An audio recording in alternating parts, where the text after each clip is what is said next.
2-1. And finally, in Houston, the Titans won their 5th game in a row, defeating the Texans 17-10.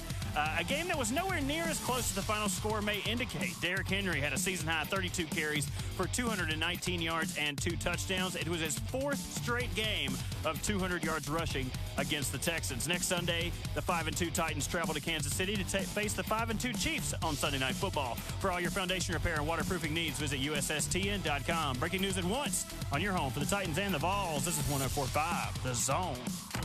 Blaine and Mickey. Brought to you by FanDuel Sportsbook. More ways to win. With Blaine Bishop and Mickey Ryan on 104. All right, you guys are up in 3, 2, 1.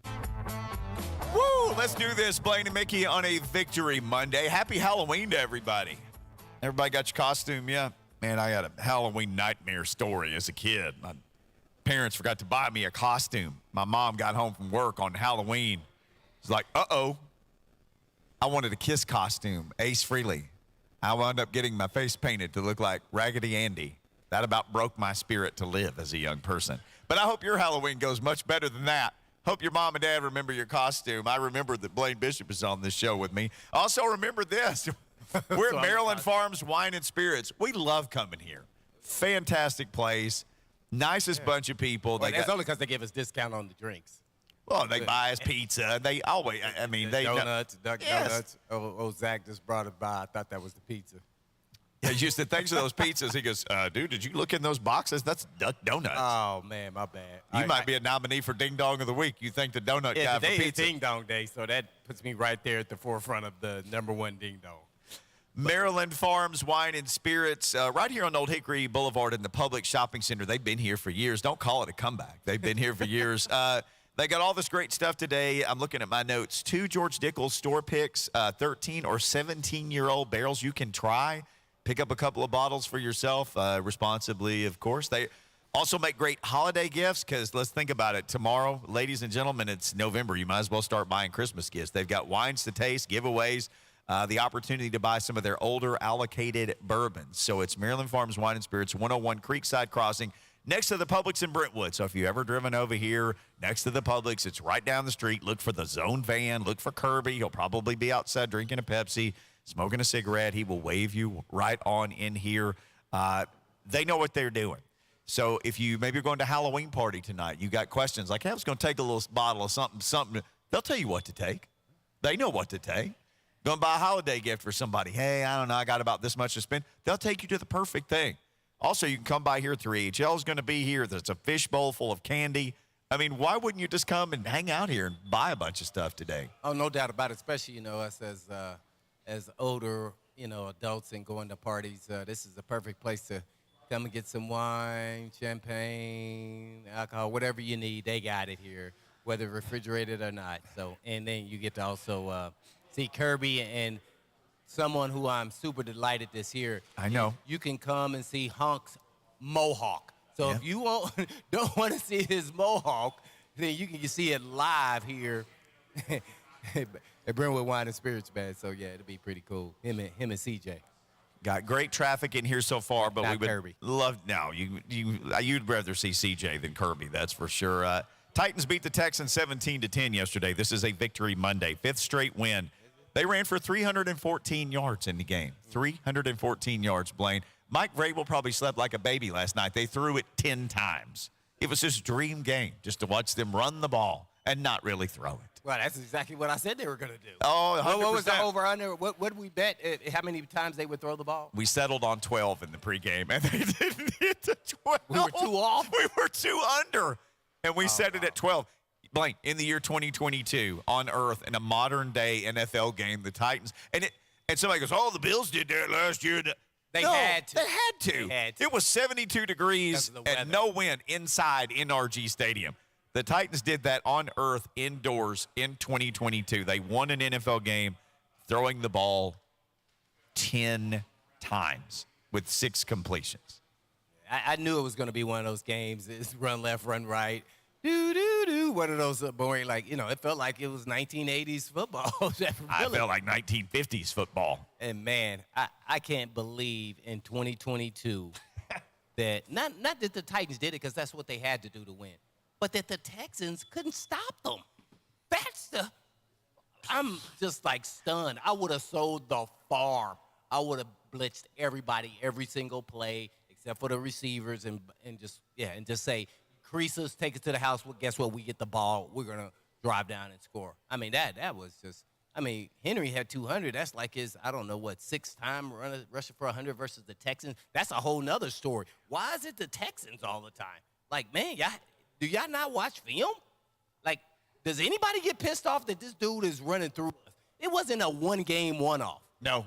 This is continuous. Like, I know he didn't play last year, but It's I mean, 4 in a row that he's gone for that's 2 absolute- hundo against them. Dude, I would have woke up lit that day if I'm playing a running back like that. That has done that to us 4 other times? Yep. No, that can't happen. So that they were defeated before they even started the game. But man, Henry, and crew, O-line, tipped the cap to the O-line.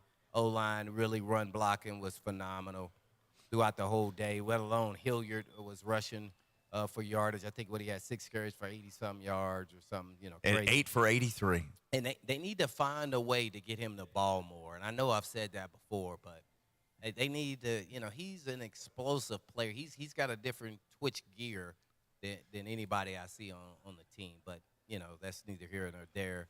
And we cannot go without saying the defense and the D-line just dominating the Texans, man. I mean, this sums it up. When Big Jeff just mauled them and pushed that first-round pick all the way back and made them make the tackle on Pierce. I mean, they just dominated them, from start to finish. That was, I mean, they got 90 yards on the last drive. Yeah. They wouldn't even had 150 yards total offense. So that was, that was old school ball there back in like when I was playing high school. How they just dominated and then they just run the football. Yeah, that was. And then Willis, hey, his first start, he got a win. He did everything, pretty much not, to lose the game. He threw a pick. Looked like the game was too fast for him. And you really couldn't see if they really trusted him. They didn't boot him out a lot or anything like that a couple times. He made actually a great throw on one of them. I don't know if anybody could have made that. Only a handful of people when he was throwing across his body to the out, or it was a 7 route or so. But yeah, he got knocked down right on the throw as he was rolling out to the left. That was a great throw. That's a special throw. But, he's got a little ways to go, in my opinion. But we got to see a sample size, and we don't know. We may have to see him next week. We have no idea. So it's still early in the week. We have no idea with Tannehill, so we'll probably find out a little bit more Wednesday. But I don't know if we'll know for sure if he's playing or not. I don't know the extent of his ankle injury. He could have an ankle sprain. It could be a minute. Now, most people aren't walking without a boot with a high ankle sprain like that first week, right during that week. So I would assume that he doesn't have that, but how severe the ankle injury is and can he play in a game, I'm hoping that was the whole philosophy. And they thought that they could beat the Texans without him and that he'll be, close as possible to 100%. So, yeah, I'm hoping that. I'm already looking past the Texans. That game, I'd never seen an NFL game like that. I know people are going to reference the Bills game, but that was because of weather. This is because they chose to because they had no choice. They could have opened it up and threw it around, and we all know Willis can throw the ball, but how many mistakes would he have made? And they still made some mistakes. Robert Woods, fumble on the punt, interception. They still only had a handful of penalties, which wasn't bad. I think for only like 35 yards or something. just a lot of false starts. They had 3 false starts on one drive. Yeah, I think Brewer was 2 of them, wasn't he? I know he's at least one. Yeah, so, they get a little antsy in there and trying to get after some people. So, yeah, it was one of those, yep, check it off the box. We won. We dominated that entire game. Yeah, I felt bad for the Texans. Like, hey, y'all don't know what to do? Like, if you don't know what to do, just go all out.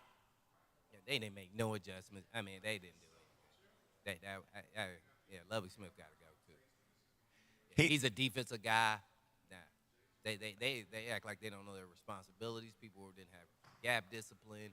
That's all from the head coach and whoever's coaching the defense. Then the offense, I don't know what happened to Mills for the Texans. Man, he looked nothing like how he looked last year. He looked spooked. Yeah. So I don't know what they have done and changed it all up, a different coordinator. So sometimes I can tweak a player or a different coach. But he looked like he's gonna be a backup in this league. He didn't look like anything like last year when he played the Titans at the end there. They had some promising. He showed some real promise to be a starter in this league. That did not look like that. We could say it was the defense, but at the end of the day, I mean, they pretty much got the same weapons, or even more so. More weapons. A couple tight ends are really good. Receivers are really sharp. He's missing one of them, but I don't think it would have made a difference. Titans just played that well. Big Jeff, they didn't know if he was even going to play until kickoff. He had, they took him, but they had Laurel Murchison up. Oh, Murchison showed up, too. He sure did. Ooh, he looked pissed. He got tired of it. He got some splinters from sitting on that bench. You see what them splinters do? They get your butt up and moving. People don't like sitting on the bench. In the pros, that means, may not be around here very long. Where is Big Jeff now to you in the pecking order of NFL, those defensive tackle type guys? Aaron Donald. I mean, would you put him past Aaron Donald at this point? No. No, not yet. No, he's never going to pass. Okay. No, Donald will be retired when that happens. So, no, you can't compare a legendary player. He's only going on, year 4? It's just, you got to compare it to Aaron Donald's year 4. See, that's the fair comparison. I'm not into, who's better than who right now. He's not going to be. Is he going to win Defensive Player of the Year? How many times Aaron Donald won that? Was it 4 or 5? I know he won at least twice. Like a handful. So when he wins that, then we can start having the conversation. But in my mind, I don't think he'll ever be better. Now, his upside could be potentially that. But there's a lot of other things that goes into that. Will he keep the surrounding cast? That's a whole nother question, because then people can zero in on him. He won't be, maybe not as effective. When you talking about double and triple teaming, they're going to make the other guys make the plays. I just, not right now. He's not there, but, man, he is an immovable force. And I never said that he would. I always said there's Aaron Donald, because I said there's a big gap between him. Basically, it's him, and then there's everybody else to fight out for the other spots. And Simmons is number 1 at the D tackle right behind him, but it's a gap there. So when we all started talking about that, it was all about the money. So if, Aaron Donald's making 30, that put Jeff Simmons is at 25 or lower. So 24, 20, so there's a gap between him and the rest of the crew in the league, and it'll take a lot to really get past. You have to really come in and dominate as a rookie, I would say, to kind of surpass him, even if he's retired. Well, it's been fun to watch him. Different style guy, though. This guy's all about that power. Sure. Yeah. Well, when he took another grown man, a 300-plus pound man, and threw him so hard into Pierce, the running back, that it knocked him off his feet. Big Jeff never touched him. He hit the other guy so hard and bulldozed him in. Yeah, I talked about that already. I know. But it's amazing to see that can happen. But Pierce, it didn't just knock him over. Like, it knocked him all the way off his feet. The guy hit him so hard that Big Jeff was hitting. And see, you'll never see, maybe every now and then you may see something like that from Aaron Donald, but his game is not built on just power. It's about speed, quickness, moves. That's what I want to see, all of those things continue to evolve with that kind of weaponry. Now, talent-wise, he's a much more probably powerful person, but that doesn't mean you'll be the better player. So, yeah, Big Jeff. I thought Tart played really well. Dupree. I thought the whole D-line, the defense in general, the secondary, I thought Fulton played exceptionally well. He showed some, like he's the number 1 corner, and I don't say that lightly, because I really don't think there's a lot of number 1 corners these days. I think we just say that because they're the best on their team. But number 1 corners mean you'll go against the best of the best and you hold your own. Now you go against the best. If you hold them to 80, that's like a good job. So, you can hold a real good receiver under 80, and I don't think anybody over there with Texas is a real good receiver. So, at least the ones that played in that game. So we'll see if he can do it again versus a passing offense like the Chiefs.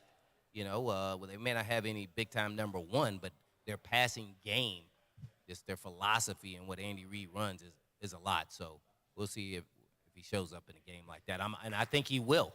But, you never know until you see it. Well, Still developing player, though. Upside is really big. He's definitely got better every year. Yeah,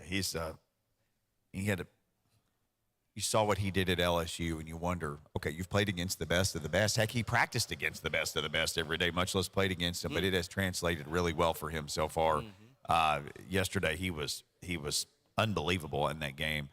Titans defense as a whole, again, as Blaine said, 90 yards on one drive. They gave up 161 yards total. 90 of them came on the last drive by the Texans as they kind of ran out the clock on themselves. By the way, Robert Woods did make a fantastic catch on that onside kick that went over his head. Oh, great play. Oh, my gosh. I thought they're about to get the ball back, and he made a miraculous catch to save the day there. All right, here's what we'll do. When we come back, we got people on the phone. You want to jump in? You want to talk about Malik Willis, what you saw with the Titans yesterday, anything. And we'll also do Ding Dong of the Week in this hour of the show. David Beauclair.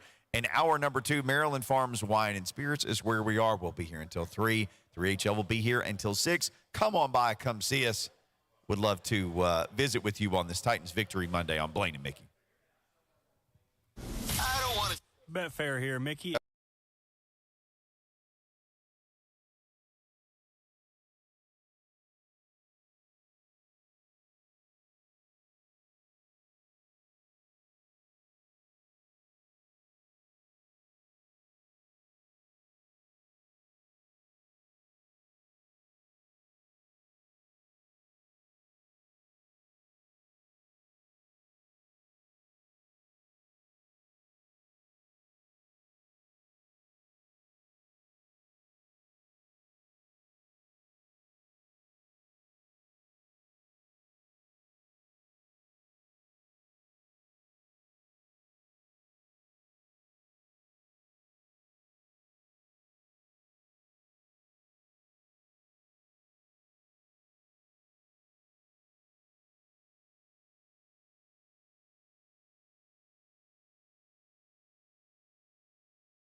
The zone on a Titans victory Monday, that's pretty much the way it ended. Robert Woods grabbing the onside kick and securing it, and the Titans with the victory formation as they, again, ran for 314 yards in an NFL game while throwing the ball 10 times on earth in the year 2022. That's a thing that happened. Derrick Henry, 32 for 219 and 2 touchdowns. He is now the Titans' all-time leading touchdown scorer, past Eddie George yesterday to get that. Well, Earl Campbell, too, is what? Tied Earl Campbell, then passed.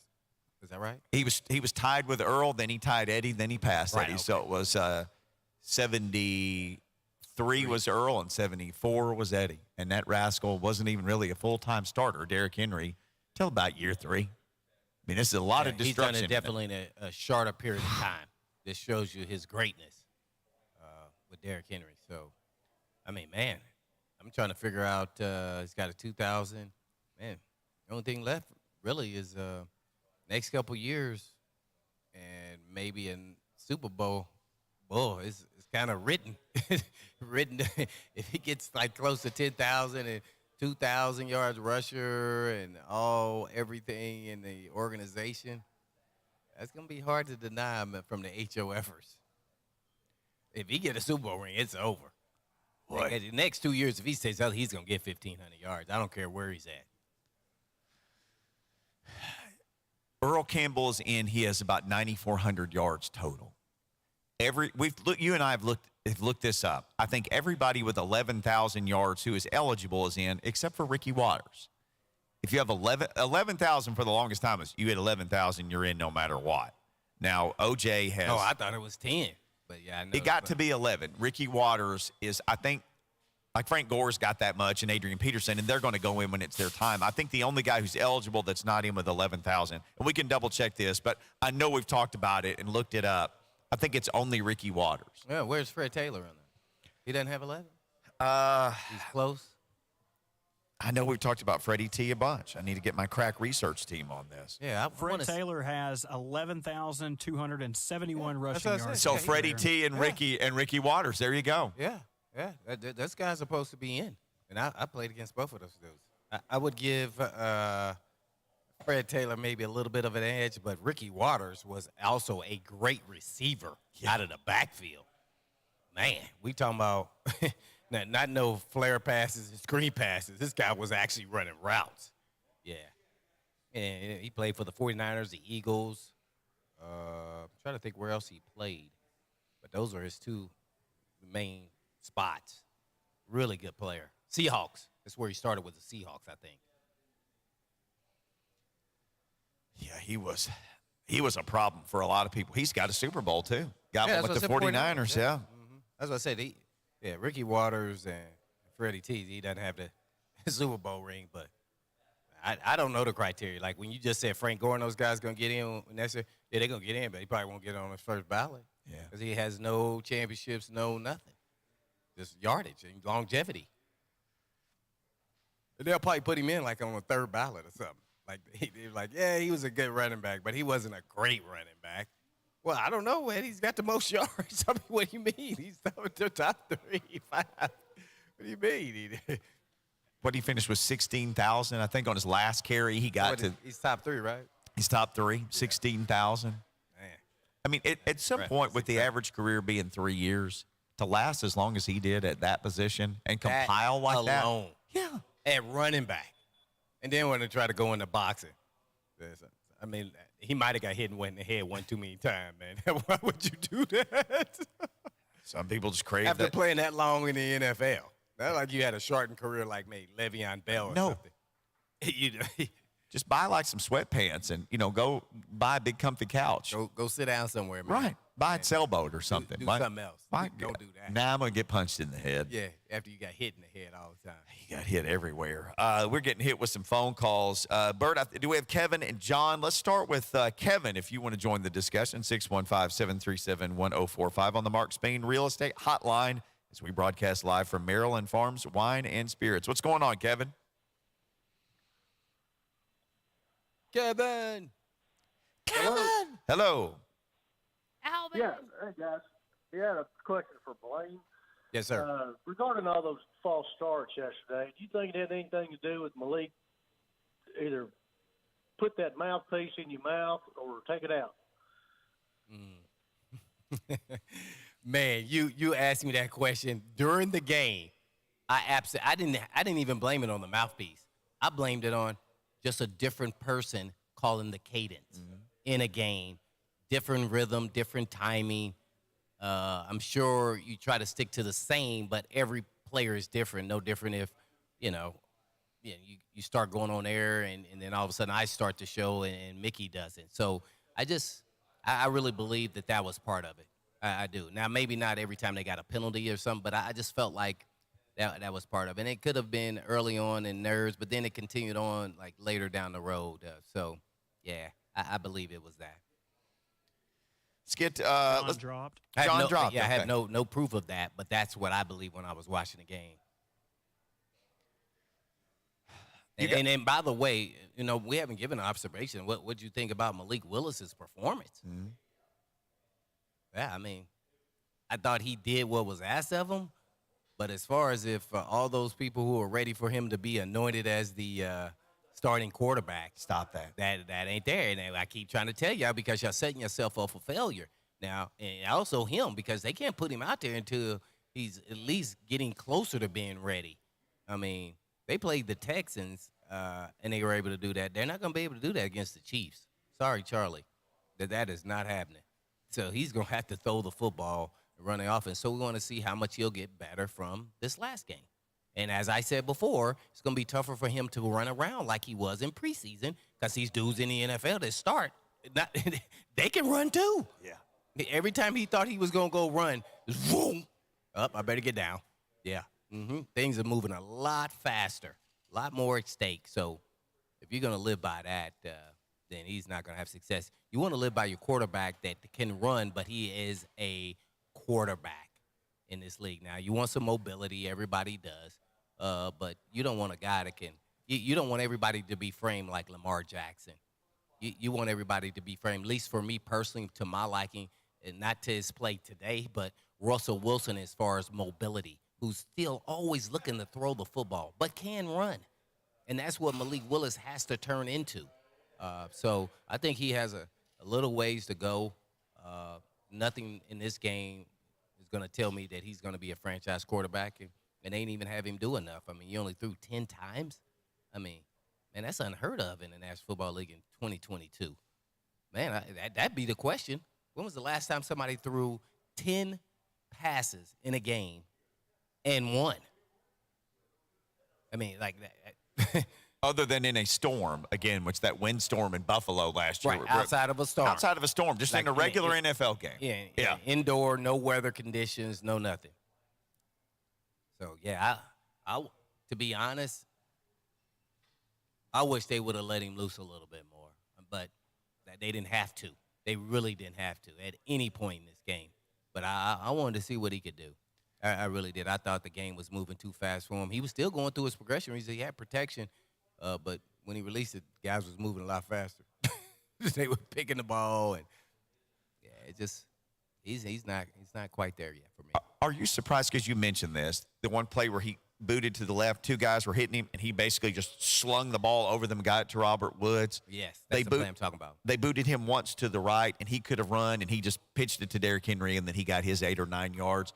Were you surprised they didn't put him out on the perimeter more? Yeah, I thought they would have. I thought they would have. I thought they would have ran some boots and done some different things. I think if they were forced to throw the ball more, I think they might have because it shows it was in a game plan. They ran it a couple of times. So I'm not a big proponent of booting to your, not your throwing arm, but, he's a especially talented player, and he got that ball off. I thought it was an ill-advised throw, and he got it there, and it was complete. So that shows you he can make some really spectacular throws. Man, it's just, if he doesn't get a lot of reps in live action the rest of this season, I don't know if you go into next season thinking he's going to be the quarterback over Tannehill. I don't even see it being close. Well, after I got to see way more than that. That didn't give me anything. I mean, watch this. Me, you, Kirby, Hunk, CJ, and even Kirby could have played quarterback yesterday. Because all we had to do was just turn around. I don't want to throw for 10 times. I don't want to throw no time. I would have handed the ball off to Henry or Hilliard or whoever the heck they put back there. That's how well they were blocking the run game. They really didn't have to throw. Yeah, so I mean, anybody, I mean, I'm trying to demean what he did, but, I mean, it wasn't a lot on 10 passes. If you were going to do what, Bert? Oh, sorry about that. I've got an answer for Blaine. The last time someone threw that few of passes and won the game. With no weather conditions being part of the equation. With no weather conditions. San Diego playing Cleveland in 2004, there were 6 attempted passes and 4 completions. Wow. 2004. I had just retired. So, hey, man, that was a little ways ago. I'm trying to think of who would have even been the quarterback matchup in that particular. Chargers versus who? Chargers and Browns, right? Correct. Yeah, I'll get the quarterbacks for you one second. Ooh, the Chargers in 2004. Who? Kaiser? No, I don't think he was with the Chargers. Who was with the Browns? Was Tim Couch still there, or was that? He might. That might have been Spurgeon Wynn. You remember they went through like the 17 people and 25 games, it seemed like. Yeah, they were throwing the ball with Couch, so I wouldn't say it was him, but he might have been. Giovanni Carmazzi. Who? Dude you never heard of. Oh, yeah. I have no idea who that is. And he went like second round, didn't he, or something? Giovanni Carmazzi was like somebody from some little school that had a nice workout and then was a mid-round draft pick. And like Kuiper, one of those guys that I think loved him. I don't know if he. Oh, I think I'm talking about a guy that went to the Falcons, maybe. It was Drew Brees versus Luke McCown. Drew Brees threw 4 completions for 85 yards and a touchdown. LaDainian Tomlinson rushed for 26 times for 111 yards, 2 touchdowns. Okay. Wow. Who did he say was for the Browns? One of the McCown brothers. Luke McCown. Luke McCown. Wow. I would have never guessed it, especially Drew Brees. I mean, neither. I couldn't believe that he ever played in a game where he didn't throw it around the yard. Maybe that was when he hurt his shoulder. No, just kidding. I mean, when he hurt his shoulder, he came out. So it's been a minute. Let's take a couple of these phone calls. Phil in Clarksville up next on Blaine and Mickey on the Mark Spain Real Estate Hotline. What's up, Phil?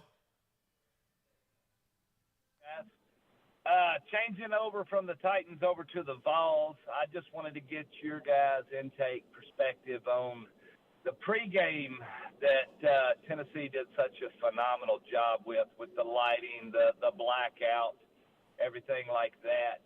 What do you guys think that does for recruiting? Blaine, you were somebody that was recruited 7-8 years ago. So what do you guys think that does for their recruiting? And with the transfer portal, do you think they're going to need to increase the size there in Knoxville?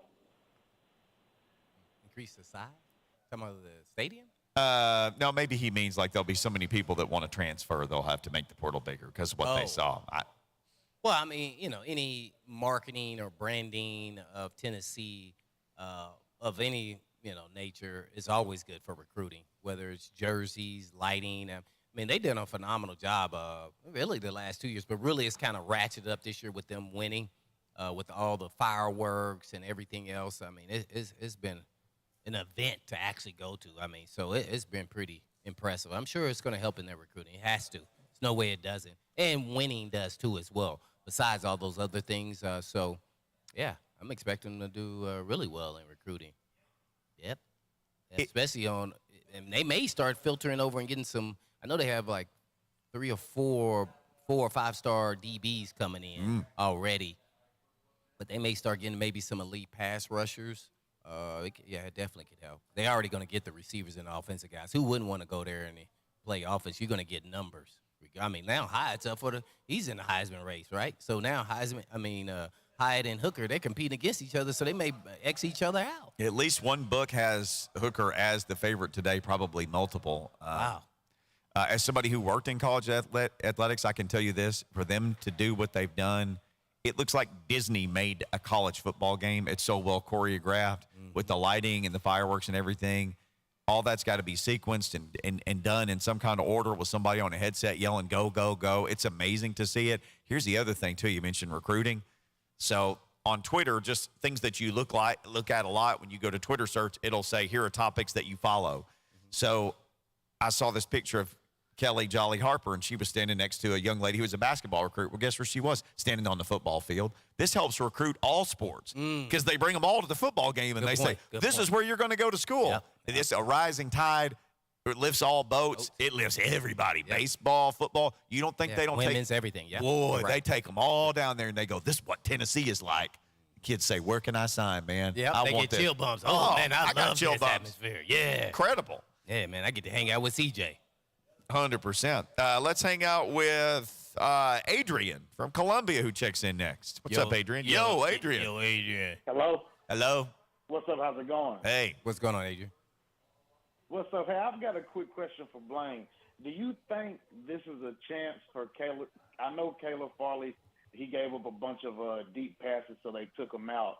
That was like one of the big reasons. But with Travis Kelce coming up and him being a bigger cornerback, do you think this is a chance for him to actually maybe get a chance to, like in special packages, to man up with Kelce? Because, you really don't have to worry about him getting beat deep per se, and it's more really about the short routes and everything. I appreciate y'all. I love y'all show. Tighten up. Thank you. Well, that's kind of interesting because Kelce is a tight end, and we have never seen Farley go from outside to inside. So what I would be thinking, based off what the coaches have been doing, is probably going to be Hooker, Johnson again, number 20, junior, as well as the Andrew guy, Andrew Adams.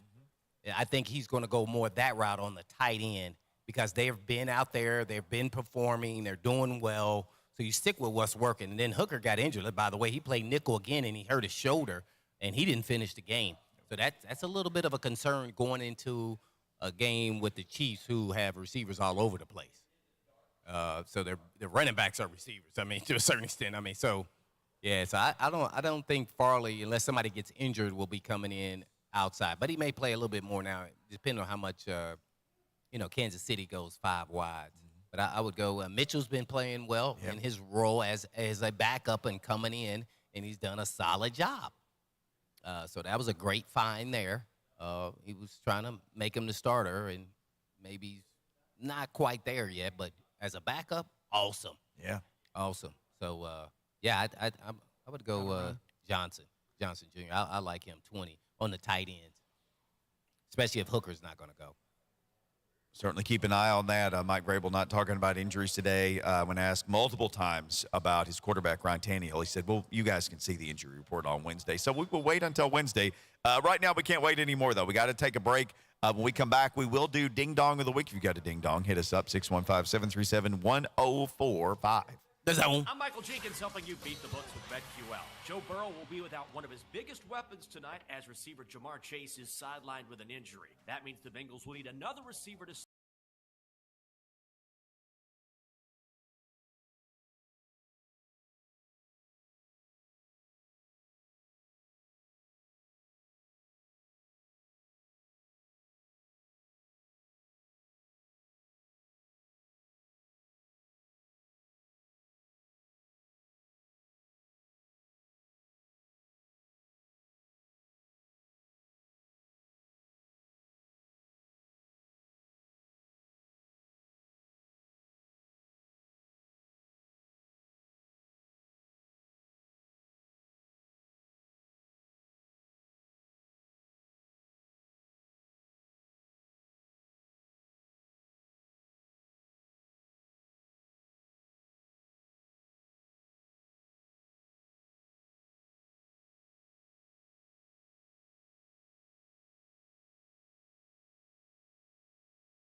Mickey 104.5 The Zone, Maryland Farms Wine and Spirits today. That's where we're going to be until 3, and 3HL will be here from 3 to 6. Lots of great things for you to try, and there's donuts sitting out and all sorts of things. You can meet Kirby and CJ and Joe Honk and Blaine Bishop, and just have yourself a great time. It is time for... And Mickey. Well, you can meet me too, but I'm really inconsequential in this deal. It is time for Ding Dong of the Week.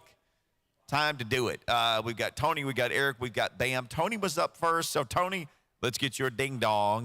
Then we'll get to Mr. Eric and then to Mr. Bam. I thought we were going to start off with our ding dong is ours, which is the Derrick Henry deal. Well, we do have a tweet. Yeah, that's the part of the ding dong. Hit us with a horror movie GIF to describe what the Texans saw running at them in the form of Derrick Henry yesterday. You can also call in and share that in honor of this beautiful Halloween holiday. And a good example is mine is Frankenstein monster.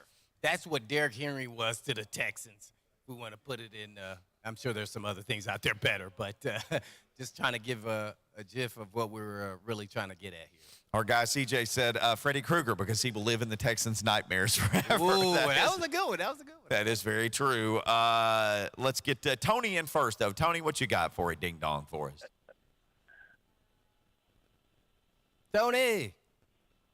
There we are. Oh, there we go. Hey. Can you hear me now? Yes, sir. Anytime you're ready. Yeah. Be great. Good, all right. That's good.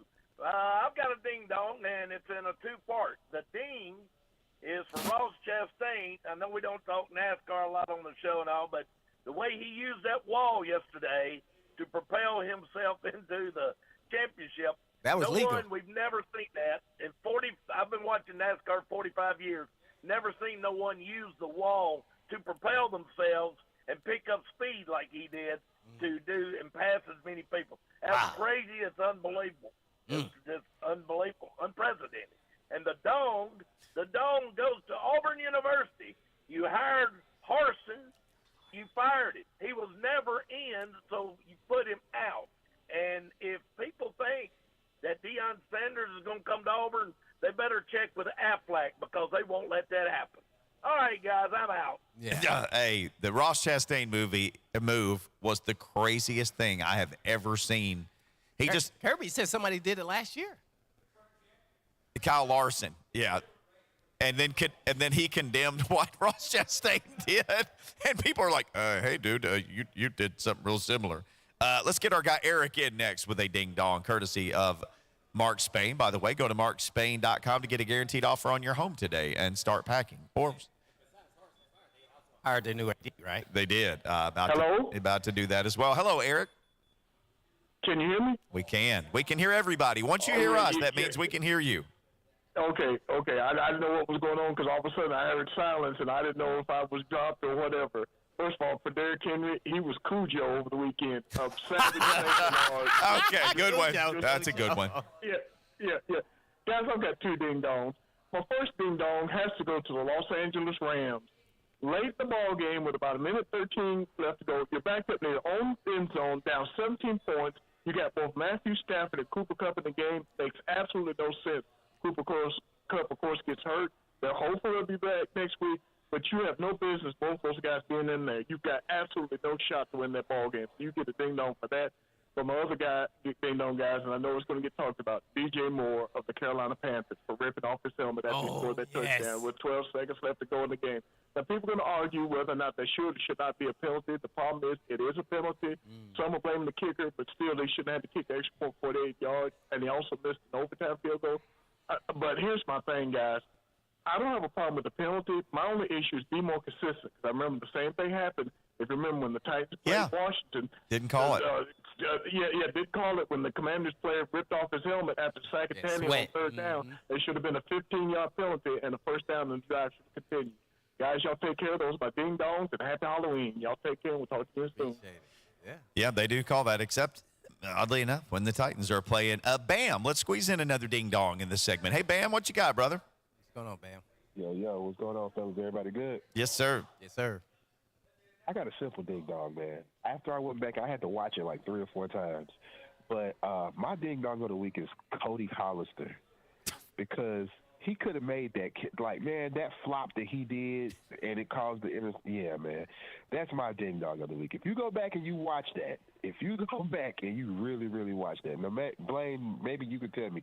Maybe I may be wrong. Maybe I may be right. I don't know. You talking about the But interception? that flop, look, you know, that's my ding dong of the week. You know, I like to hear y'all's perspective of it, but I feel like that's the reason the pick ended up happening.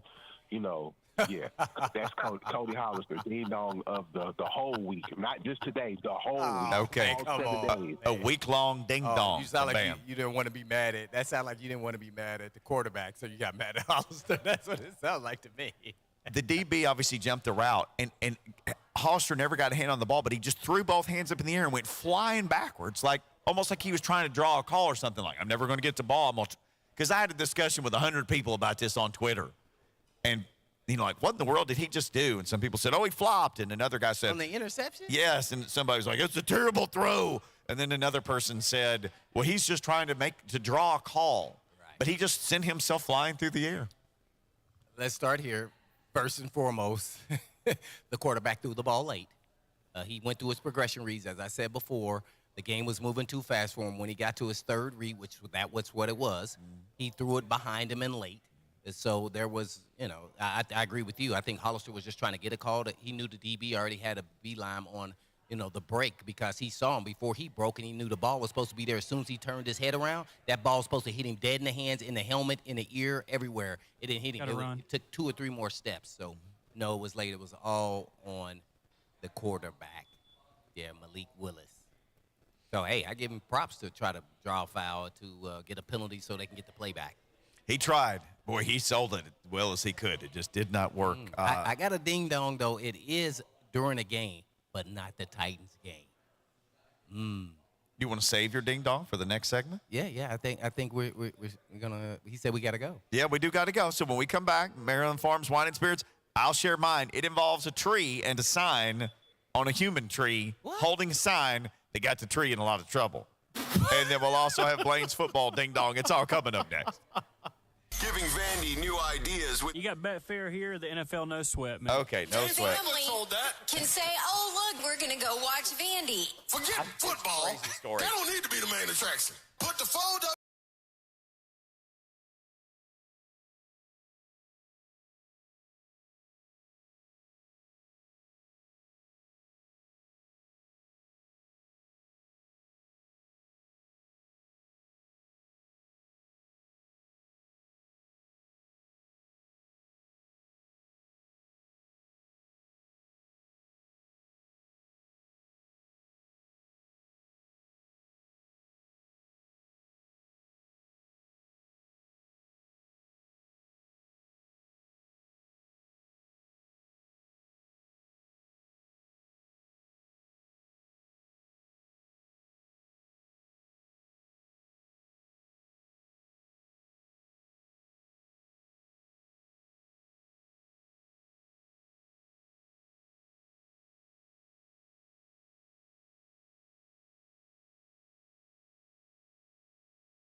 What's up? We're hanging out today on this Titans Victory Monday on Halloween, too. Happy Halloween, everybody. Maryland Farms Wine and Spirits. This place is not scary, man. It is awesome. They're releasing a couple of their George Dickel store picks today. You can come by. You can try the 13-year-old or 17-year-old barrel. Heck, the 17-year-old stuff could drive itself home. It's old enough.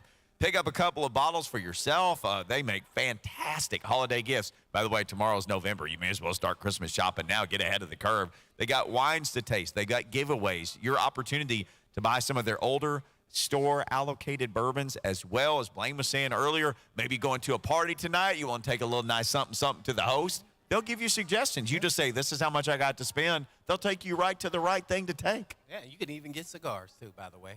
Yeah, I just walked out of there. Just check them out. Big humidor here. The Hitman was in there checking them out.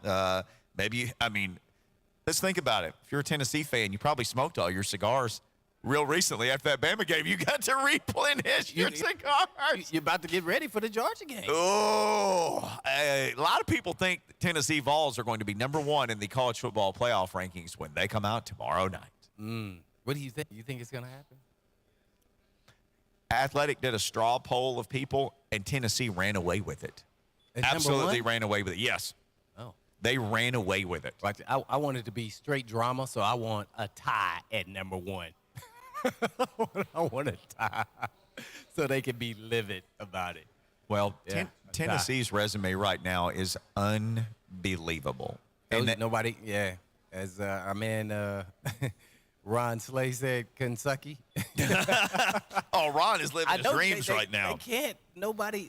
Kentucky doesn't have enough firepower. Then he's the most overrated prospect. I hate it for him, but he's a good prospect. But, man, he's thrown an interception every game I've watched him.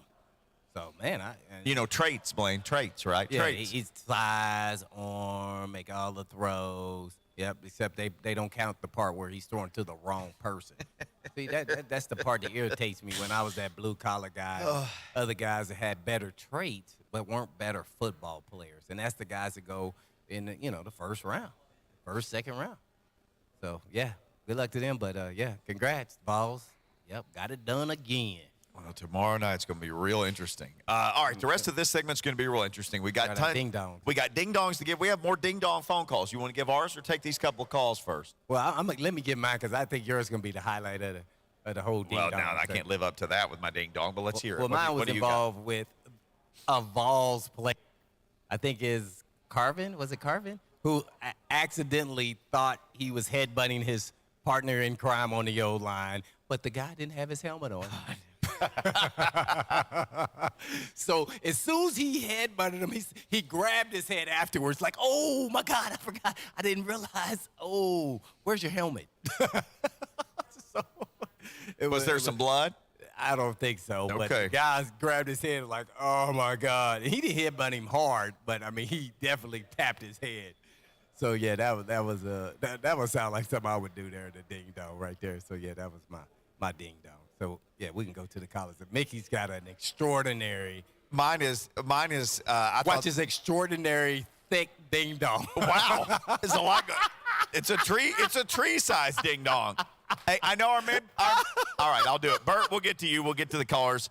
Okay, this is on ESPN.com. Stanford student suspending from serving as the tree mascot. The individual who serves as the Stanford tree has been suspended after unfurling a banner that reads, "Stanford hates fun," during their game against Arizona State on October 22nd. There's a whole bunch of Twitter tweets and things. But like they have trees there, right? Like people sleep in, right? On campus. I thought. Is it somewhere else or is that Cal Berkeley? Oh, Cal Berkeley. The girl who did that, the girl, Julia Butterfly Hill, who did that, is from Jonesboro, Arkansas, who slept in the tree. They were protecting trees. She protected the trees. So they weren't protecting trees here? What are they doing here with the trees? They were the Indians, I think, and they decided they didn't want to be that anymore, so they just changed their mascot to a tree. They're the Stanford Cardinal, not Cardinals. Stanford Cardinal, but their mascot is a tree. It's unclear how long the suspension will last. The Stanford tree and the marching band both have histories of suspensions, and it goes on to say all this stuff. The Stanford tree I guess, worked in conjunction with the Arizona State mascot to unfurl this banner that said "Stanford hates fun," and so they suspended the tree. Yeah, the tree was a big ding dong. Oh, Yep. man. To the callers. Let's go. Man. Who we got up first? We got Dano with a ding dong. What's up, Dano? Names, but there's two of them that do Wildcat Sport Talk up in Kentucky. Those are my ding-dongs of the week. I swear I've never heard two people on the radio that I wanted to meet so I could punch them both in the face so much. Oh, my gosh. Wait, a little bit of your stuff got cut off, Dano, so this is a couple of sports talk guys from Kentucky? Yeah, Wildcat Sport Talk. Okay. They've been talking trash all weekend long. Whoa. And okay. I just think they're the two biggest idiots ever. Okay. Boy, 44-6, and it wasn't that close. It didn't even look that close. Enough firepower. Danny has dropped. Our man Robert, I know he said, hey, man, I want to share my ding-dong with the Blaine and Mickey listeners. So let's get it going here, Bert. What is your ding-dong of the week? I wanted to pick something off the beaten path. I know people in this area were not really tuned into the NBA season yet, but to fill you guys in, the Lakers have had an extraordinarily bad start to their season. They started off 0-5, but they did finally get their first win of the season. And the Lakers are my ding-dong of the week because they acted like they won the NBA championship. When they got to the locker room, all the players were jubilant. They dumped ice and dumped Gatorade all over their coach. Woo, we won our first game. You got LeBron James on your team. Why are y'all acting like one win is for the championship? We're in the regular season. We're not even playing the basketball that matters yet. Lakers, they're my ding-dong of the week. I have an answer to that. It's a kid's game, Bert. Come on. Right. It's a fun deal, though.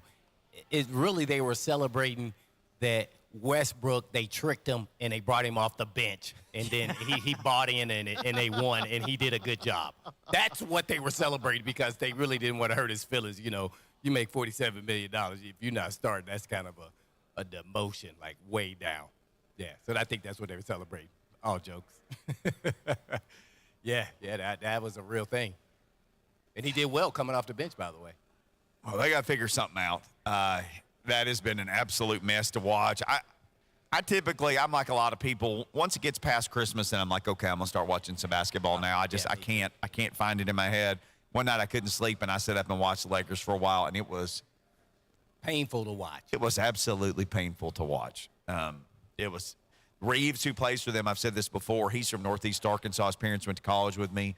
So I thought I'm going to watch my man Reeves here, and oh my gosh, it was just bad. It's just strange to see the Lakers terrible because for most of our lives, the Lakers have not been terrible. You know, Showtime. I mean, Kobe and Shaq, they've had their eras. This is an era of something for sure. But they need to surround LeBron James with some three-point shooting, which is crazy that they haven't done that. So they got to continue to grow and get better, and hopefully they got a shot. I don't think they have a shot in nothing at winning a championship this coming year at all. In the West, no. That's like trying to believe in the Brooklyn Nets right now in the East. Come on, man. All right, let's get David Beauclair in next. David Beauclair to talk about what he saw with the Titans. By the way, the Titans have won 5 straight, and they ran right down the Houston Texans' throats all afternoon yesterday. You can ask a little question on Blaine and Mickey Twitter in honor of Halloween. Hit us with a horror movie, Jeff, over there of what you think the Texans saw out of Derrick Henry's performance. We'll have some fun on this Halloween as well. By the way, happy Halloween. We are live. Maryland Farms Wine and Spirits will be here until 3. 3HL will be here until 6. Lots of great stuff to taste and check out. Great staff here, great suggestions, great products. Come on by and see us. Love to visit with you on this Halloween Monday. Ramon Foster. Can I be real? Tennessee National here. Can I be real? And Will Bolin. Needless to say, trouble is afoot. Covering the sports and teams you care about all through your morning. Ramon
Everybody hanging out, Maryland Farms Wine and Spirits, talking a little Titans, talking a little Vols, visiting with a bunch of nice people who are coming in here and checking out this George Dickel store picks. They've got 13, 17-year-old barrels, people tasting all kinds of great stuff here. 101 Creekside Crossing next to the Publix in Brentwood.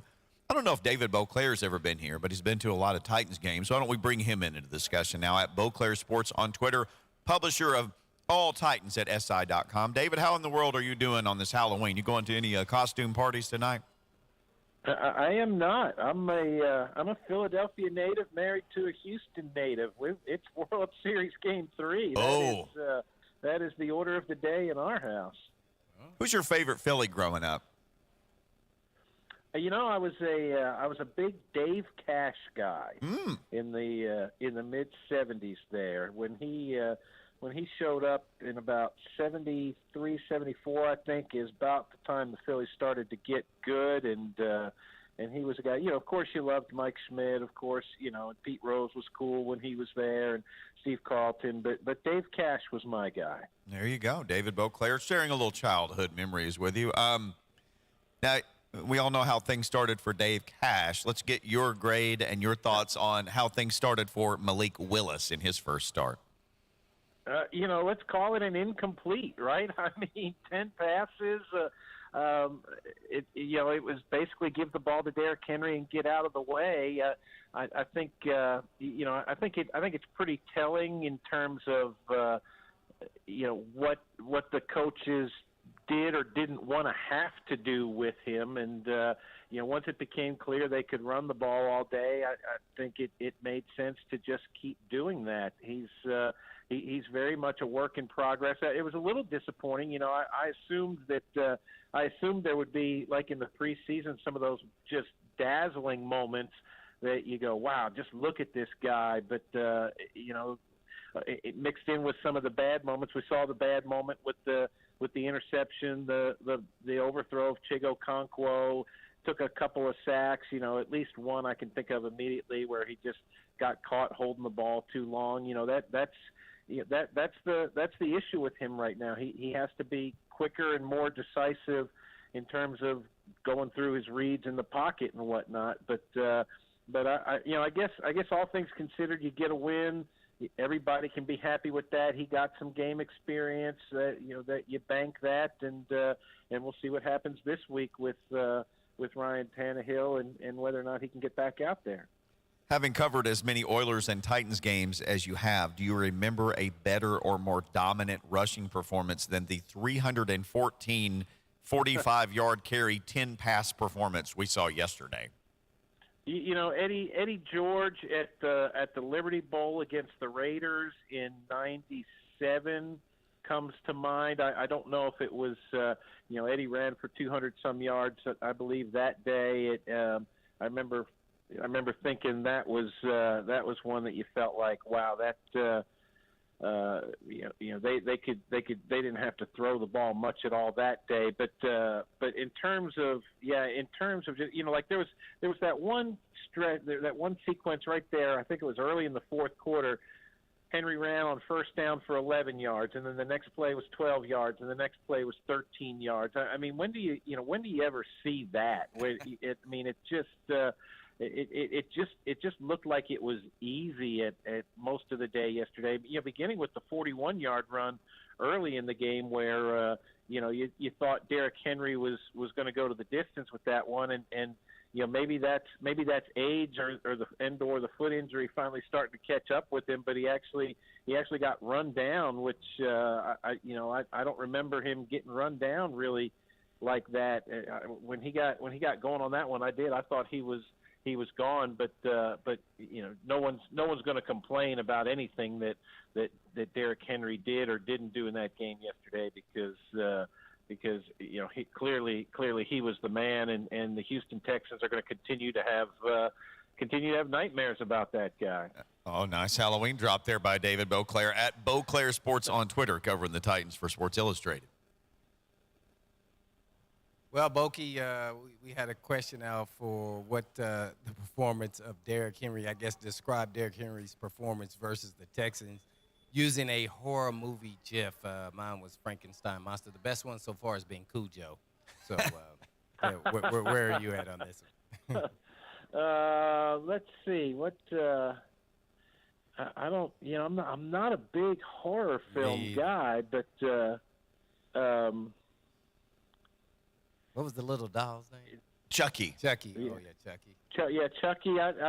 You can't say Chucky without thinking of John Gruden, though. So I would, and that would be doing a real disservice to Derrick Henry. What was the Stephen King movie with the story? There was like a truck that was just like running on its own and running roughshod over people, wasn't there? That would be the one that comes to mind if I'm right about that. Yeah, well, I don't. Yeah, we'll have to look that up. We'll have our crack staff look that up there. But we're on with David Beauclair, publisher of All Titans and Fan Network and SI.com. Maximum Overdrive. That's Maximum. Yes, with all the AC/DC music in it, of course. Yes. Oh, that's how you remember. Now everybody's tweeting. There you go. That's what I'm going to go with. Maximum Overdrive. Why is the King just so dominant against the Texans? I mean, man, this is my pride alone. I'm just like, man, he's done it to him. I mean, man, what is the 4 or 5 times now?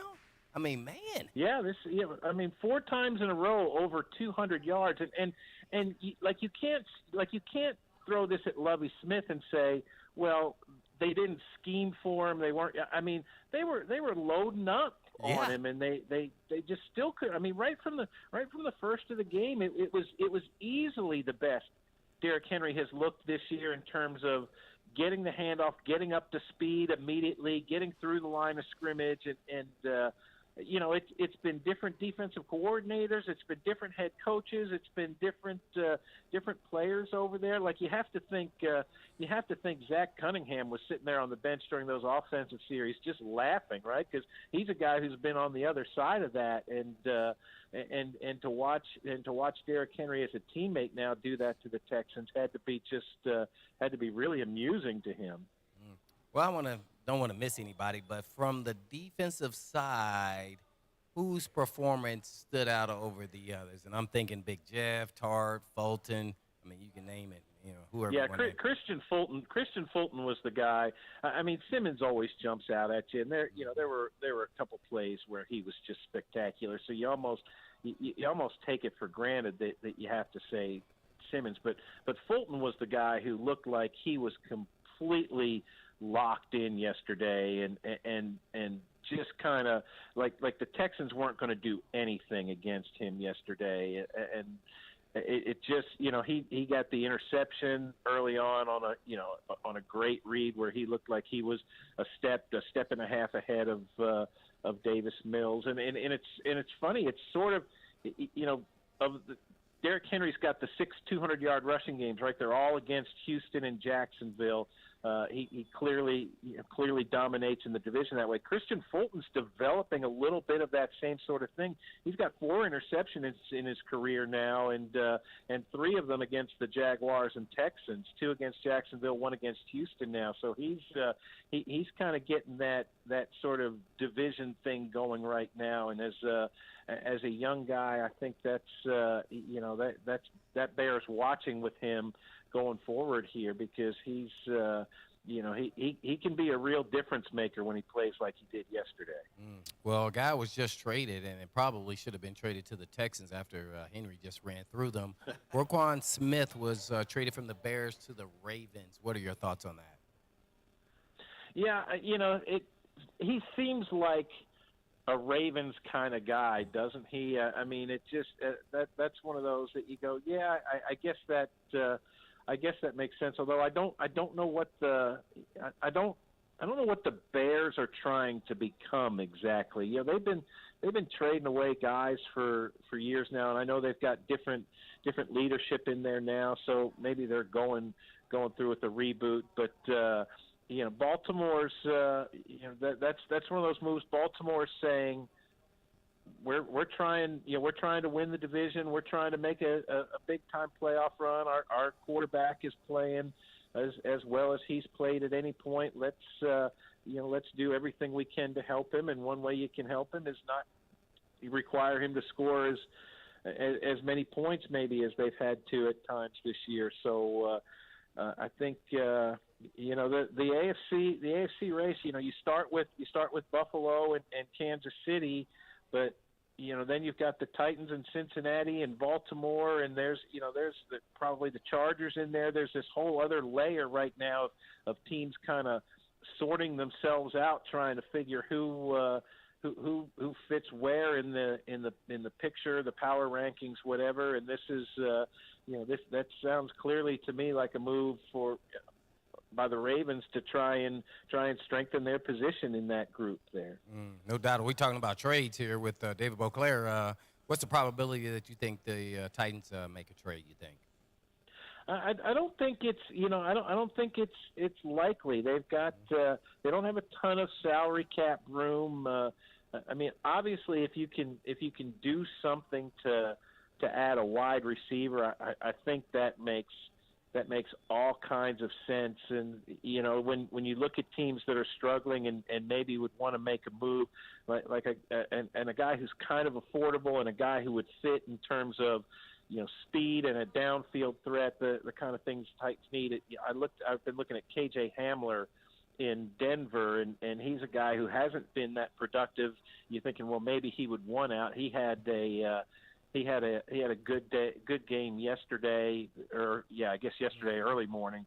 I don't know if the Broncos are going to be selling off parts the way, say, Carolina has been to this point, but that's the kind of move that would make sense. But it doesn't feel like the Titans are going to be real aggressive here with the trade deadline coming up tomorrow. We're on with David Beauclair with SI.com. Derrick Henry keeps doing these things where it's like, okay, well, the NFL's 101 years old, and like he's the one guy that's done this thing, or it's like him and O.J. Simpson and Barry Sanders, all these random crazy things that keep happening. At this point, how much work is left for him to do that you think he becomes like this guy's going in the Pro Football Hall of Fame? Very, very little at this point. And I think, you look at him, but the 2,000-yard season is one of those things that's going to put him in that discussion immediately. Mm-hmm. He won back-to-back rushing titles, which is something that hadn't been done since LaDainian Tomlinson, right? He's a Hall of Famer. If he wins the rushing title this year, and he's certainly very much in the mix right now, he becomes the first guy to win 3 and 4 years since Barry Sanders did it. Barry Sanders is a Hall of Famer. He's got the 6 200-yard games now, which ties the league record there. He's the only guy to have 6 200-yard games with 2 touchdowns in each of them. No one else has done that more than 3 times. And like you say, Mickey, you just go down the list, and that's what the Hall of Fame is, right? Like it's for the guys who were the best at their particular time, and it's tough. It's tough not to say that Derrick Henry has been and is the best running back of this particular era. And if you look, it's interesting to me too. Like if you look at the league rushing statistics last year and right now this year, when you look at what the workload and the yards that guys like Saquon Barkley and Nick Chubb and Josh Jacobs are piling up, and Joe Mixon in Cincinnati and guys like that, it's almost like Derrick Henry and the Titans reminded everybody in 2019 and 2020, hey, the running game is still a part of this league, and it's still an important part, and you can really define your team and punish opponents if you do it the right way. And now all of a sudden you're seeing some of these younger backs coming into the league, like the guy with the Jets and the guy with the Texans yesterday, Dameon Pierce, and it just feels like everybody's going, oh yeah, you know what, if you can get a guy that can carry the ball 25 times a game and beat on a defense, that's a good thing. And I think history, when you're talking 5, 10, 15 years down the road, however long it is from the end of Derrick Henry's career, people are going to look back and say that guy created a correction, if you will, and sort of moved the offensive thinking in the NFL back towards the middle at a time when everybody was going forward pass crazy. David Beauclair, our guest at Beauclair Sports on Twitter, publisher all Titans at SI.com. Well, Boki, with all that being said, where do you have the Titans in your AFC power ranking? That is the $100,000 question, isn't it? This game Sunday is going to be really, really interesting because you can look at Buffalo and say, okay, Buffalo's the best team. It was Monday night. It was their home opener. It was a bad night for the Titans. 41-7. Are they going to be able to turn this into a slugfest with Kansas City? Are they going to be able to score with the Chiefs if they need to?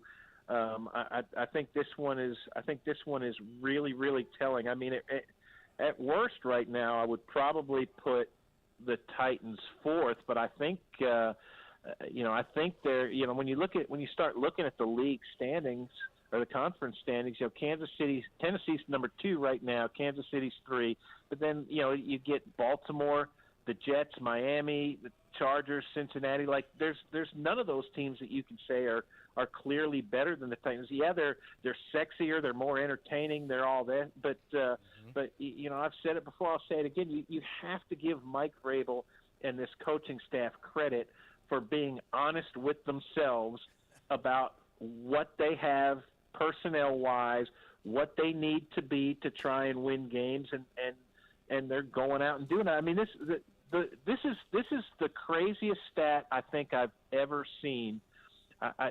This is a scary stat. Not, but I was looking at this today. A 5-game win streak, and Blaine, you know what this. You get on a roll, things start going right. Mm-hmm. Correct? I mean, everybody feels good.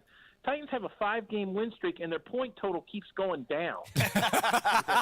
Like, I mean, that's just nuts. It's going 24, 24, 21, 19, 17.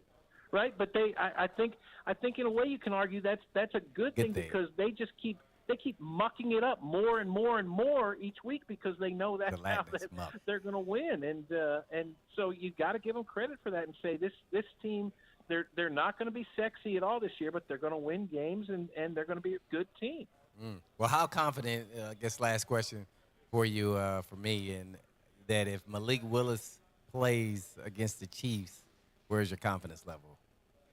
Yeah, I don't know this. This if it was just the ankle injury with Tannehill, you'd say okay, the week off did him good. They got by the Texans without him. Great, he's going to play. But I don't know what this illness is that showed up Friday and apparently caused him to miss the walkthrough on Saturday. Yeah. I mean, I think most of us know some people who've been hit hard by COVID Omicron variant and have taken time to get over. If that's what Tannehill's dealing with, maybe he can't go. Mike Vrabel certainly offered nothing meaningful in the way of an update today. He said we'll see Wednesday when we go out to practice. So I guess we'll all have to wait until Wednesday to see whether Tannehill's out there, whether he does anything or not. I have no doubt that everyone in that building's thinking we need Ryan Tannehill back under center to give us the best chance to win this game. So. I guess we'll all have to wait and see. There you have it, David Beauclair. David, you and the missus enjoy your house divided World Series, and we'll catch up again soon. I will do that. Thank you, boys. Everybody have a great day. Yes, sir. David Beauclair at Beauclair Sports. Follow him and check out his great coverage, all Titans at SI.com. All right, when we come back, Derrick Henry, like every week I have some crazy Derrick Henry thing about like it's just him and 2 other people. There's a whole bunch more of this stuff after yesterday. There's more unbelievable stuff. I will share it all next, and a big NFL trade that we just got into a little bit. Next on Blaine and Mickey. You got Eurofix here, Blaine, in 30. Makers on a new stadium for the Titans.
Man. The boss lady walked up in here, Becky. Mm-hmm. Yep. And she said, what y'all doing? We said we're repping Maryland Farms Wine and Spirits is what we're doing that's what on we said. Halloween. Hey, come by here. 3HL is going to be here until 6. There's like a I table just saw full the of mayor come in. donuts, and there's all kinds of stuff here. And there's George Dickel that's 13 or 17-year-old barrels, and you can pick up a couple of bottles from those barrels, and you can buy some holiday gifts or pick up a little something for tonight. Cigars. Or And they got cigars. I mean, it's just all here. There's like pickled onions behind us. I don't know. Do something with those. Yeah. There's a giant thing of White Russian cocktail mix. I mean, it's all here. Just come see for yourself. Yeah, I got Jack Daniels right behind my ear. Yeah, it's just calling me. Oh, little tiny Blaine, bottles. I'm right here. That's kind of little tiny bottles. You can sneak around wherever you're going. The Bears weren't sneaky. They traded Roquan Smith to the Ravens in exchange for a 2nd and a 5th round pick. Ooh. Roquan Smith. I loved him coming out of Georgia. Yeah. Loved him. I haven't watched a lot of him like in detail, but he's just been okay for me. Yeah, he's good against the run though. Yep. So yeah, I don't know. Yeah, Ravens. Okay, 2nd and a 5th. Man, they had somebody injured. Oh, my wife is listening. She said, I think you said you're at Cool Springs. Maryland Farms Wine and Spirits. I said that, right? Oh, I have no idea. I don't know. Maryland Farms next to Publix. Yeah. Kirby says peace. Yeah, that's right. Yeah. Okay. Does that feel like a lot for you guys for an inside linebacker like this part of the season? Like it's not really gonna. That's why I asked if somebody got injured. No, there isn't an injury into their linebacker core, but the Josh Bynes, who is the veteran, has been playing kind of sloppily. This is your Ravens report from your big Ravens fan here, Bert. Oh, he went all the way to Tampa to watch them play. By the way, congrats. That was a heck of a win down there, brother. It was a fun win. It was a fun win. And back to the Ravens, though, with Patrick Queen. Sorry. I could talk about these guys all day. Oh, Patrick Queen, I think moving him to the 2nd spot would be more advantageous for him because they like using him as a blitzer, as somebody to stack the box, and maybe they can have Roquan be the green dot because they did not give the green dot to Patrick Queen. They gave that to strong safety Chuck Clark. So I wonder if they're looking for a more vocal leader on defense rather than what Queen has presented. It's kind of just like a fast guy who gets lost in trash. Okay. Does that make Space sense? Queen went to LSU? Is that correct? Yeah. First Oh, no, LSU player the Ravens have ever drafted. Oh, I like him, too.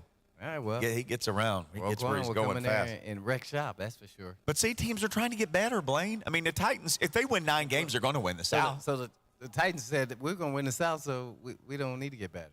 No. That's what I should ask Bokey. Where do we go from here? Can we win a game? Where do we go? Somewhere in the now? middle here. Let's just imagine you threw 20 times. You ran less 20 times. Can that win in the playoffs? I don't know, man. I don't think you'll be able to do that against no playoff contender team. That's why I was asking, what's the power ranking? He said he's got him at 4. 4 in the AFC, yeah. Thinks what he said. Yeah, I don't know. I got him right there with the group. I don't have him. I can't even say who's 4th. You know the top 2. Then after that, to me, the Titans are all in there. It just depends on how the game goes. Like, if it becomes a shootout and they get behind based off turnovers or what have you, or the team gets up and makes a big play, like let's say the Dolphins. Oh, you down 14-0. So you think how much you think we're going to win that? We're going to slow play that game? And then all of a sudden, if you get,